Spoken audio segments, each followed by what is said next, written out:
அதிமுகவையும் அதன் ஆட்சியையும் ஒரு குடும்பம் கபலீகரம் செய்துவிட்டதாக முன்னாள் முதலமைச்சர் ஓ பன்னீர்செல்வம் குற்றம் சாட்டியுள்ளார். ஆர்கே நகர் தொகுதியில் போட்டியிடும் மதுசூதனனை ஆதரித்து பன்னீர்செல்வம் திறந்த வேனில் இருந்தவாறு வாக்கு சேகரித்தார். அப்போது பேசிய அவர், ஜெயலலிதாவின் மரணத்தில் சந்தேகம் வலுவாக இருப்பதாக கூறினார். உலகம் முழுவதும் வாழும் தமிழர்கள் 10 கோடி பேர் ஜெயலலிதாவின் மரணத்தில் உள்ள மர்ம முடிச்சுகள் அவிழ்க்கப்பட வேண்டும் என எதிர்பார்ப்பதாகவும் ஓ பன்னீர்செல்வம் கூறினார்.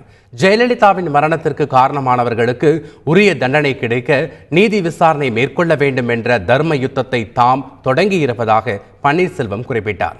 எந்த ஒரு குடும்பத்தின் கட்டுப்பாட்டுக்குள்ளும் கட்சி சென்றுவிடக் கூடாது என்ற எண்ணத்தோடு ஜெயலலிதா செயல்பட்டதாக கூறிய ஓ பன்னீர்செல்வம், ஆனால் அந்த கட்சியையும் ஆட்சியையும் ஒரு குடும்பம் கபலீகரம் செய்துவிட்டது வேதனையானது என்று கூறினார்.